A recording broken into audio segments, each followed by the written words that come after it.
105.3 Radio Bandera, inyong maaasahan sa news and public service.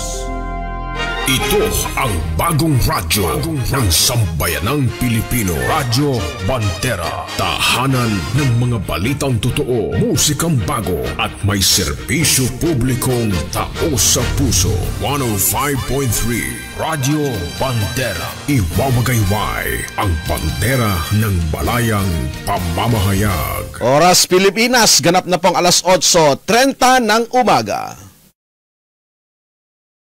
Radyo Bandera, Kuskus, Bandera, Kuskus, Bandera. Maghahatid ng impormasyon at mga nagbabagang balita. Tatalakay sa mga usaping pambaya sa ilalim ng nag-iisang bandera ng Republika ng Pilipinas. Ito ang programa maglalahad ng katotohanan. Kukuskusin, babatikusin ang mga pasaway sa gobyerno at sa ating lipunan. Kuskus, Bandera, Kuskus, Bandera. Sandigan ng mamamayan, kakampi ng mga ina. Kuskus, Bandera, Kuskus, Bandera. Natatanging programa sa radyo na nabubuhay sa maalamat na kasabihan ni Attorney Ruben Arcanoy. Ang lungsod na nasayo, maoy makahatag kusog sa demokrasya. Apan ang lungsod nga mapasagaron, maoy makapukan sa atong kagawasan. Kuskus, Bandera! Kuskus, Bandera!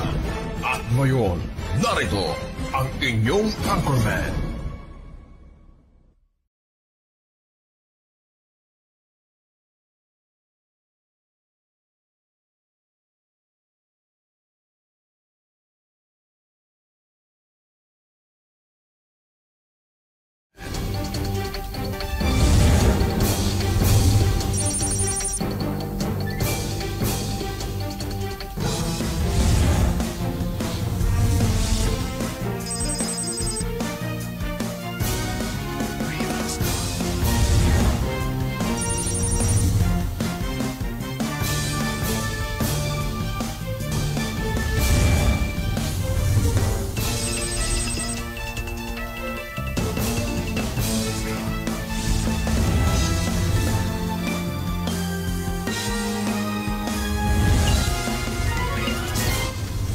Magandang umaga Pilipinas! Magandang umaga Cotabato City at Bangsamoro Autonomous Region in Muslim Mindanao. Ngayon po ay araw na po tayo ng Wednesday.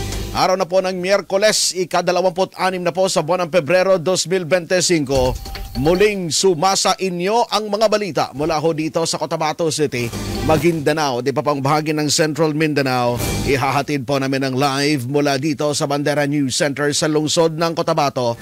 Sabayan din po tayong napapanood sa inyong telebisyon sa Bandera News TV, Channel 33 at Channel 4 ng Maguindanao Sky Cable, at live din po tayo ngayon sa Facebook page ng Bandera News TV Cotabato. Ako po inyong tagapagbalita, Jasper Acosta, at narito na po ang ating mga nagbabagang balita.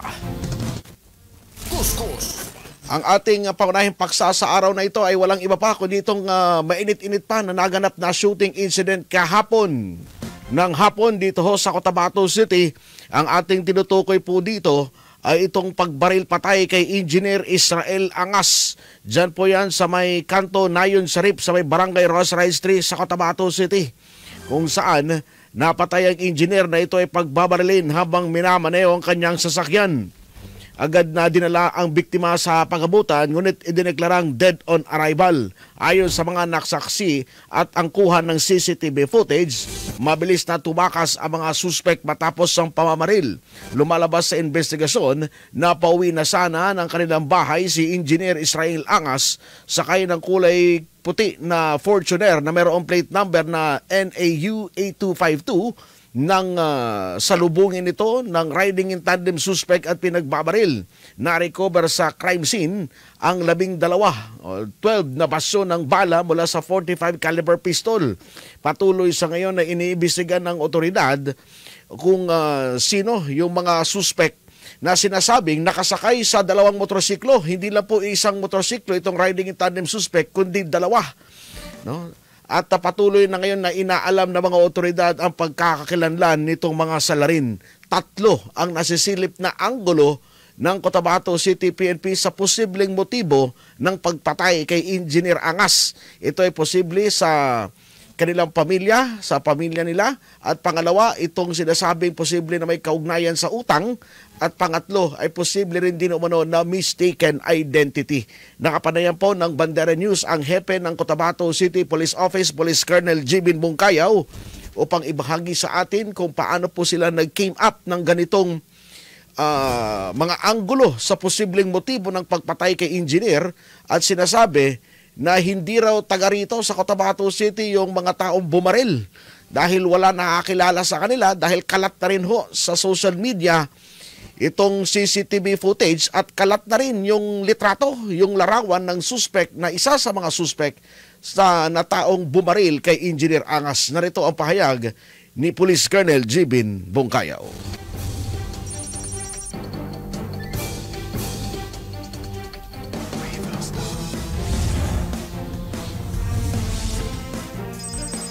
Nakakalungkot po na in spite sa ating mga pinanggagawa na mga prevention efforts, meron pa rin nakakalusot. As ito pong pamamaril kagabi ay nangyari 6 o'clock ng gabi sa February 25, 2025. Diyan banda sa Notre Dame Avenue, Rosary Heights 3, Cotabato City. Medyo malapit lang din doon sa pinagtatrabahoan ng isang ni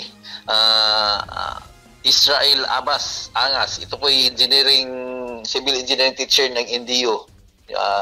Freelance din po ito na negosyante at contractor. Ngayon, habang papauwi siya papunta sa bahay nila or palabas doon sa pinagtatrabahoan niya, sinalubong po siya ng dalawang nakamotorsiklo na riding in tandem at pumutok yung unang at pinutukan siya. Although marami yung putok na ginawa doon, mga 7 na mga basyo ang na-recover natin sa crime scene, pero natamaan siya sa katawan at doon sa kamay na sanhi sa kanyang pagkasawi. At meron na po tayong mga mukha na nakita doon at lumabas na sa social media. At yung dalawa doon ay medyo na-identify na po natin. At yung isang nakamotorsiklo lang, yung naka-riding in tandem din ang ongoing yung follow-up at validation natin. Sana ma-file natin yung kaso para ma-solve naman itong kaso na ito or ma-clear naman ito. So ilan po yung taong bumaril sa kanya? Dalawa lang po. So puro sila nakasakay. Dalawang nakasakay sa motorsiklo. Dalawang motorsiklo ang ginamit nila. Sinalubong. Yung unang motorsiklo na nakarading in tandem, pumutok sa kanya. Nung pumutok sa kanya, yun yung nakikita sa video na naglipana. After doon, may nakasunod pa doon na may nakamotor din, pumutok din. Pumutok din doon. So, dalawang riding in tandem ang may sa kanya. So, ang motibo natin dyan ay dalawa. Tingnan natin kung saan yung malapit. Una, yung pagiging pamilya Angas niya at baka mamaya may sila doon sa Sultan Sabarongis area na rido or mga hidwaan. Pangalawa, yung pagiging kontraktor niya kasi may mga balita tayo dyan na mayroon siyang mga utang. Mayroon siyang mga utang doon sa contractor business niya, construction business niya, or nag-ano siya ng mga ganun na mga negosyo. In fact, pinatawag siya sa doon sa pinagkakautangan niya doon sa police station natin at nagkaroon ng agreement doon how to pay ng mga utang niya. Sabi ng information din natin, marami daw yung napagganyan niya, pagputangan daw niya. That is why isa din yun sa mga anggulo na sinusundan natin bakit nangyari yung mga ganoon. So dalawa yung motibo nitong pagpatay kay engineer. It's either sa pamilya niya at pangalawa yung sa utang sa kanyang construction business. Yes po. Yes Ibig sabihin, napablatter ito siya? Pinasabi na, Colonel? Pinatawag po yan, napablatter yan. Pinatawag si engineer dahil sa utang at doon may information po tayo na gano'n at isa din yun sa tinitingnan natin na anggulo din. At malaki-laki din ang mga utang niya. Malaki ba? Malaki. More or less 4 million, may iba. Hindi lang isa, marami ang napag-anuhan niya. Oo. Pero ganun pa man, hindi lang tayo nakafocus sa isang anggulo, Colonel. Yes po.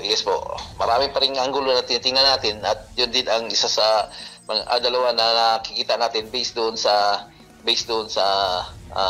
mga information natin. Oo, klarong-klaro naman sa CCTV camera yung isa sa mga gunman, no? Triggerman, dahil na-close up yung kanyang picture at kalat na sa social media. Ano ito mga ito, Colonel? Mga gun for Yes hire po, ba ito? yun din ang pinagtataka natin na yung tao na yun, one thing for sure is that hindi siya taga rito. Kasi bakit hindi siya nagtakip ng mukha? So, ibig sabihin, hindi siya kilala. Kaya nga yung lahat ng mga kwando nung pinakita yung picture na yun ay hindi nakilala. Nakilala natin dahil sa follow-up natin na operations ng mga intel operatives natin sa buong Cotabato at sa other intel operatives natin. At nakuha natin yung mga pangalan na yun at nakuha din natin yung address at hindi pala taga rito. Hindi taga rito sa Cotabato. Wala na ba iba pang motibo dahil merong mga nagko-comment na sinasabi posible daw na baka mistaken identity, Colonel, dahil may kahawig daw yung kanyang sasakyan doon sa kanyang... Yun din ang tinitingnan natin kasi kahawig yung sasakyan niya doon sa kuha na yun. Pero base doon sa mga CCTV din na ano natin, nakasunod yung nakabuntot yung puting puting SUV sa kanya. At yun, binabiripay natin kung sinong nangyari doon at inimbestiga natin ano ba ang motibo niya doon. At tsaka tayo makapagsabi na mistaken identity kung malaman natin kung ano yung sinong may-ari ng sasakyan nung nakasunod sa kanya. Pero at least ngayon, nadagdagan ng isa, so 3 na ang anggulo sa posibleng motibo ng pagpatay. Yes po. Pero yung pinakamalapit, Colonel? Ang pinakamalapit yung sa utang. Pinakamalapit. Siya yung nagmamaneho? May kasama pa ba siyang iba? Siya lang mag-isa. Oo, okay. Pero nakakalungkot, may mga information na pati yung kanyang magulang ay, ano ba nangyari nung malaman siya ay nabaril? Parang may sakit yata yun at nagkaroon ng ganyan na parang na stroke or heart attack, which is dahil doon sa balita na yan. Nakakalungkot nga din na nangyari yun. Pero ganoon pa man, nagpalabas na rin po ng statement ng ating Honorable Mayor Bruce Matabalaw na magpapatawag siya ng Emergency City Peace and Order Council meeting. So ano po yung mga recommendation, Colonel, following this incident? Yun din, papunta din tayo dun sa direksyon na yun. Yung sa direksyon na yun na yung crime prevention efforts ng PNP na dagdagan yung mga pulis sa daan, dagdagan yung mga outpost natin, yun yung ipalabas natin yung mga kapulisan at nasa highway at makikita doon. Pero ganun pa man, yun na, sinasabi ko din na itong crime prevention efforts na to ay hindi rin talaga maging effective kung hindi pagtutulungan ng community. Yun din ang direksyon natin. So in fact, ngayong araw ay nag-uusap din kami ng mga security sector natin at paano natin ito pagtulong-tulungan na ma-minimize itong itong incident na ito. Dito naman sa mga residente na nangangamba, kung ligtas pa ba raw ang Cotabato City? Anong pahayag niyo? Ligtas ang Cotabato City. In fact, lahat ng mga shooting incident na narito sa Cotabato City ay may mga dahilan. At na-file natin at nakilala natin yung mga suspects. At hopefully maglabas yung mga warrant of arrest nila at ma-full blast yung manhunt operations ng kapulisan natin. Lahat po yan ay may dahilan. Either personal grudge or mga alitan. Ang komplikasyon lang po dyan ay meron pa ring mga baril. Meron pa ring mga tao na nag-iingat o nag-iingat ng baril sa kanilang mga personal na posisyon. That is why yun ang komplikasyon. Normal siguro sa isang community na magkaroon ng grudge or personal na alitan, magkapitbahay, doon sa trabaho, doon sa ano pa man ginagawa niya sa araw-araw at nagkaroon ng hindi pagkakunawaan. But kung wala sana yung baril na ginagamit natin, sana walang ganyan na komplikasyon. Okay. But hinihikayat natin ang lahat na sana yung mga baril na yan ay isantabi na natin or surrender na lang natin sa kasundalon o kapulisan para mabawasan naman. Although nadyan yung efforts din natin, but still nadyan pa rin yung mga na yan. Nadyan pa rin yung mga proliferation of loose firearms po sa areas natin. Oo, sabi mo nga kanila, may mga iba't ibang dahilan. Pero walang kinalaman ito sa politika dahil mula noong January to hanggang sa ngayon, sabi mo nga, Colonel, lahat ng mga shooting incident na ito ay walang kinalaman sa politics at iba't iba yung dahilan. Katulad nung sa KCC Mall, yung engineer doon. Engineer din. Ano naman ang dahilan nun kung bakit binaril yung engineer doon sa KCC Mall, Colonel? Opo. Yung work related po siya sa loob ng kwan niya, sa trabaho niya. May mga rumors din doon na ang suspect nga ay nasa loob lang ng mga workers na nadoon. At meron na kaming direksyon, meron na kaming pangalan din na inaano doon. At ang pinaka-issue doon or issue doon is that yun na, doon sa management niya. Yung sa management niya doon sa pagdadala niya ng tao doon sa KCC Mall workers doon, yung pasweldo, may mga issue sila na in fact may threat na siya. May mga threat na siya na nangyari prior doon sa pamamaril na yan. Then nasundan yung sa security guard ng RD Pawn Shop. Ano naman ang dahilan kung bakit binaril yung security guard, Colonel, ng RD Pawn Shop? Yes, yung kuan din yun. Yung may binili siyang lupa doon sa OP na worth 500,000 ba yun, tapos nag-down siya ng 200 or 300,000. Sinisingil siya nung balance at doon nagsimula naman yung yung hidwaan naman nila. Utang din. Utang din. Yes po. Okay. Then nasundan na naman ng isang payong-payong driver. Away sila doon nag-away sila doon ng suspect doon sa ang tawag doon. Pareho ang suspect, payong-payong driver, away sila doon sa turno-turno doon sa mga pinagtatrabahoan nila. So, sabihin, agawan sa pasahero naman din yun? Yes po. Okay.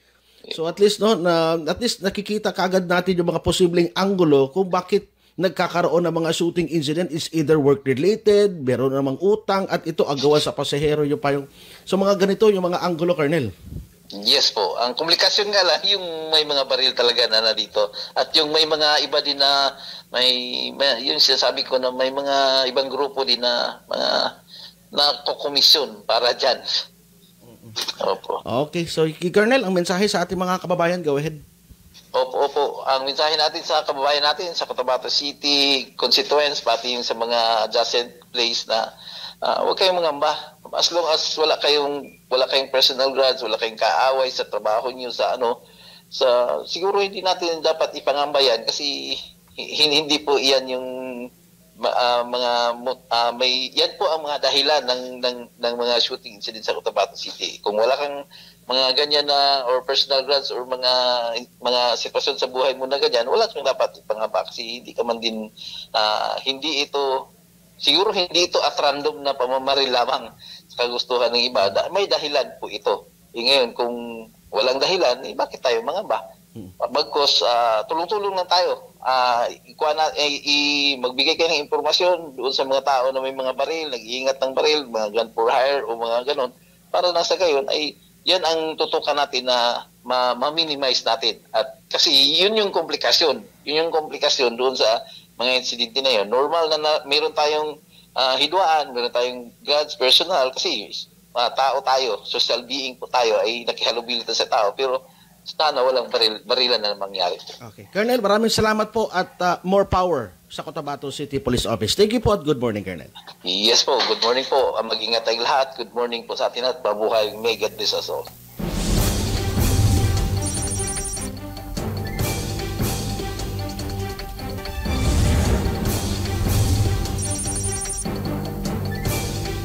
Yan po ang hepe ng Cotabato City Police Office, Police Colonel Jibin Bungkayaw, sa kanilang follow-up investigation hinggil dito sa pagkakabaril patay kay Engineer Israel Angas.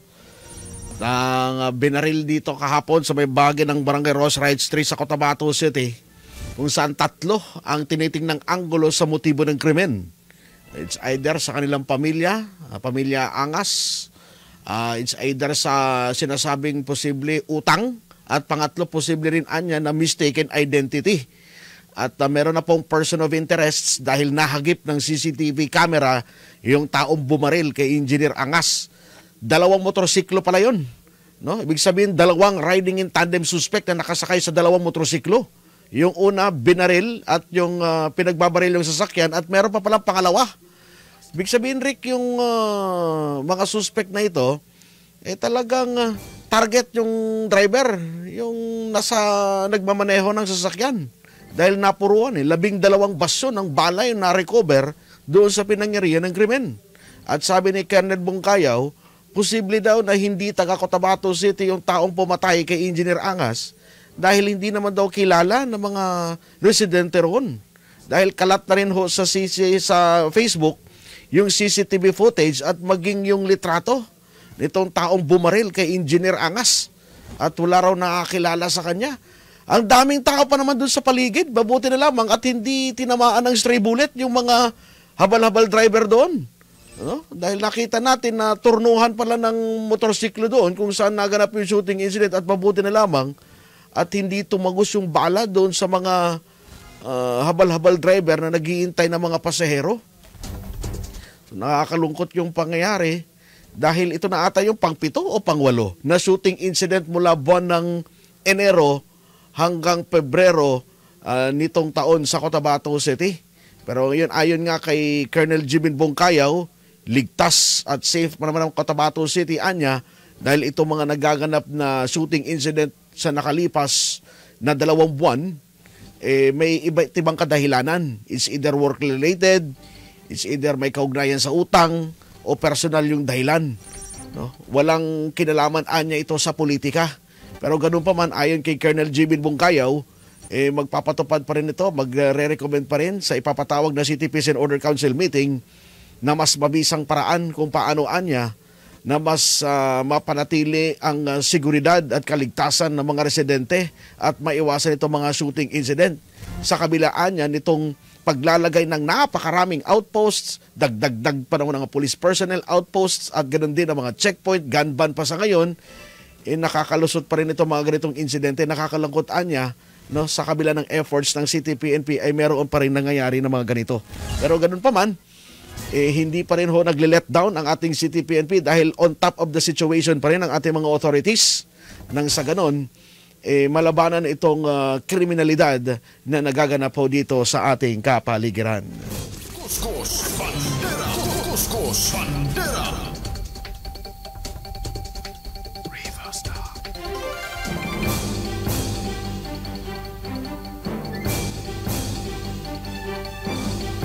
Ganap na pong alas 8:52 ng umaga, nagpalabas din po ng kanyang official statement si Cotabato City Mayor Bruce Matabalaw at narito ang pahayag ng alkalde hinggil po sa naitatalang shooting incident sa Cotabato City. And I quote, ayon po sa Facebook posts ni Mayor Bruce Matabalaw kahapon, sa gitna ng sunod-sunod na kaso ng pamamaril, mariin kong inatasan ang Cotabato City PNP na magsagawa ng malalimang investigasyon at pursuit operation. Hindi natin pinababayaan ang seguridad ng lungsod. Sadyang may mga halang ang kaluluwa na nakatitsyempo para maisagawa ang krimen. Wala ring katotohanan na walang naisara o naisolve na kaso ang ating kapulisan. Ipinag-utos ko rin kay City Police Director Jibin Bongkayaw na ilahad sa publiko ang status ng mga kaso ng pamamaril upang malaman nila ang resulta ng isinasagawang investigasyon. At sa pamilya ng mga biktima at may mga impormasyon sa mga kaso ng pamamaril, hinihiling ng mga otoridad ang inyong tulong at kooperasyon. Magpapatawag ang City Government of Cotabato ng Peace and Order Council meeting sa darating na Huwebes upang masusing pag-usapan ang seguridad sa Cotabato City. Naway hindi sana mahaluan ng politika at gamitin ng issue sa pamumulitika. At meron din pong dagdag na statement dito ang ating Honorable City Mayor Bruce Matabalaw. Person of interest are now positively identified. The City PNP is doing hot pursuit and we will make proper announcement anytime. The Philippine Marines has intensified patrolling after we have spoken. We are appealing to all barangay officials to always be on the lookout and help the city government and the City PNP in securing the city. Sa mga nagkukomento tungkol sa mga pangyayari na hindi naman tumutulong at tanging hangad ang ay pulaan at siraan ang liderato, please stop sensationalizing and politicizing the incidents of shooting. Walang katotohanan ayon sa City Government of Cotabato na araw-araw ay mayroong binabaril sa Cotabato City.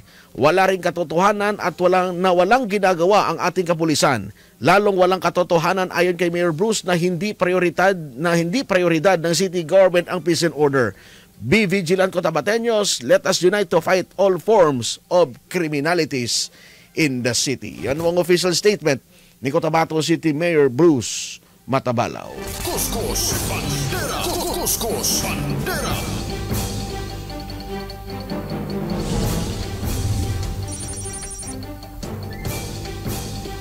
At ang Notre Dame University bilang teacher of faculty ng NDU, itong si Engineer Israel Angas, ay meron din po silang statement kung saan nananawagan ng hustisya ang Notre Dame University sa pagbaril patay kay Engineer Israel Angas na isa sa mga faculty ng Notre Dame University. At narito ang pahayag ng NDU sa kanilang official statement, and I quote, "A statement of condemnation and call for justice the tragic loss of Engineer Israel A. Angas. We are profoundly shocked, heartbroken, and outraged by the cold-blooded and senseless killing of Engineer Israel A. Angas, a cherished member of the faculty at the College of Engineering and Computer Studies of the Notre Dame University. This heinous act of violence is not only a grievous loss to our academic community but also an affront to the sanctity of life and the values of humanity we hold dear. Engineer Isra was a dedicated educator, a mentor, and a beacon of inspiration to his students and colleagues. His untimely and tragic death is a stark reminder of the fragility of peace and security in our society, a society where even those who dedicate their lives to nurturing minds and building futures are not spared from mindless brutality. We condemn this ungodly act in the strongest possible terms. It is an insult to the divine Almighty, the source of all life, and a violation of the dignity and the humanity we all share. Engineer Isra did not deserve this faith, and his loss leaves an enduring emptiness in our hearts and our institution. We call upon the authorities to act swiftly and decisively to bring the perpetrators of this crime to justice. Let this not become another unresolved case in the growing list of senseless violence in the country. We urge anyone with information to come forward and assist the investigation. Only through collective action can we ensure that justice is served and that such atrocities are prevented in the future. To the family, friends, and students of Engineer Isra, we extend our deepest sympathies and stand with you in this time of unimaginable grief. Engineer Isra's kindness, generosity, and unwavering commitment to his students and his profession will forever be remembered. Let us honor his memory by continuing his legacy of nurturing knowledge, fostering peace, and inspiring future generations. Justice for Engineer Isra, protect our educators, uphold peace and dignity in our communities, and unquote. So yan po ang official statement ng Notre Dame University.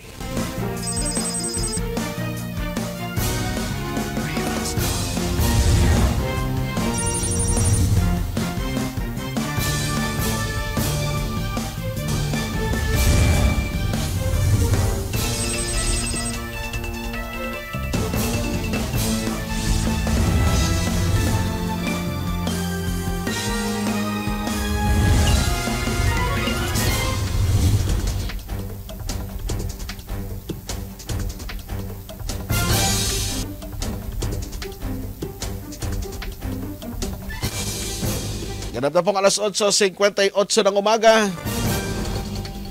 So inaasahan bukas, araw ng Huwebes, base po sa announcement ng ating Honorable City Mayor Bruce Matabalao, ay magpapatawag ito ng Emergency City Peace and Honor Council meeting upang i-discuss, pag-usapan ito mga nagaganap na pamamaril sa Cotabato City mula buwan ng Enero hanggang sa kasalukuyan, hanggang kahapon. Ito na ata yung pangwalo, no, na shooting incident kung hindi ako nagkakamali sa Cotabato City.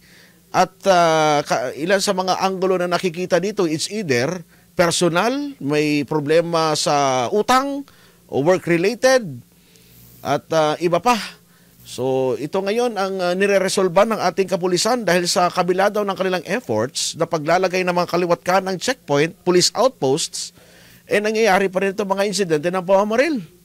So ano pa bang kailangan? Ayon sa ating CTPNP, ginawa naman daw nila ang lahat pero meron pa rin anyang nakakalusot na mga ganitong insidente.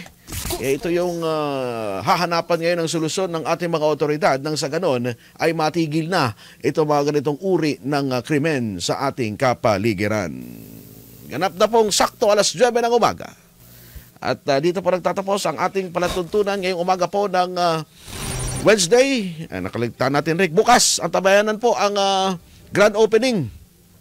Araw ng Huwebes, bukas sa Noro Upi sa Maguindanao del Norte ang Mag-Sky Fiber Network Incorporated na patuloy po sa kanilang expansion at patuloy din po sa pagbubukas ng isa pang branch dyan naman sa ating IP community. IP community ng UP sa Maguindanao del Norte, nakakarating na sa mga bulubunduking bahagi ng ating area dito sa Maguindanao ang Mag-Sky Fiber upang magatid ng iba't ibang serbisyo, lalo na ang internet connection dyan sa inyong lugar. Dyan sa IP community sa UP Maguindanao, nakakarating na ang Mag-Sky Fiber. Ang tabayanan bukas sa kanilang grand opening. Sa ngalan po ng ating mga reporters, cameraman at technical side Ricky Madamba, ako po ang inyong tagapagbalita, Jasper Acosta, na nag-iwan sa inyo ng magandang umaga po sa inyo. Bandera News FM. Basta radyo, ibandera mo. Basta balita, basta musika, basta public service. 105.3 Radio Bandera, Cotabato City. Pilit tinatapatan, ngunit hindi mapantayan. 105.3 Basta radyo, ibandera mo. Juliano Family Resort is open to serve, like birthday parties, wedding, children's party, and special events you wanted. Bring your family, relatives, friends, and enjoy your day. Juliano Family Resort is located at 3rd Street, Don Isero Juliano Compound, Cotabato City. For inquiries and reservation, you may call or text 0965-7515-787 and look for Maxi Lumingkit. Kayo ba ay naghahanap ng pulido at maaasahang mag-ayos ng inyong sasakyan? Huwag nang magdalawang isip pa. TVJ Engineering Works. Sila ay tumatanggap ng crankshaft grinding, engine block reboring, shape ring, engine block align boring, lat machining, electric and cold welding, engine overhauling, at marami pang iba. TVJ Engineering Works. Sila ay matatagpuan sa Don Isero Street, Juliano Compound, Cotabato City. Looking for a low budget but satisfying entertainment? Subscribe now at Maguindanao Sky Cable. Offers 2-in-1 connectivity with lowest monthly rate. Provides internet connection.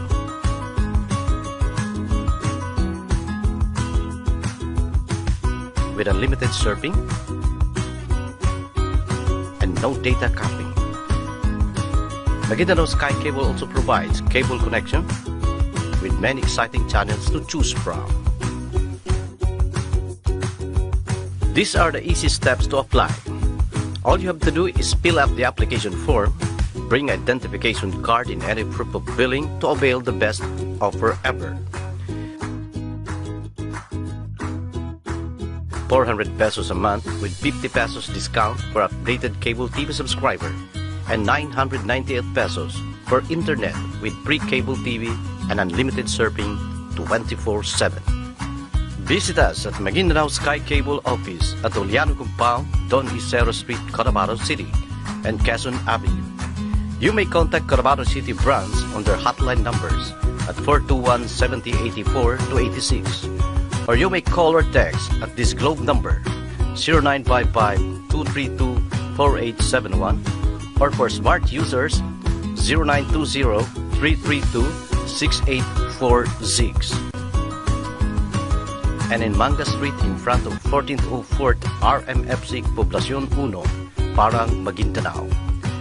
And in Parang, Maguindanao branch, their hotline number is 546-0009. For Sun users, contact 0942-156-4238. For the best choice in entertainment and affordable connection, choose Maguindanao Sky Cable. Hurry and get connected.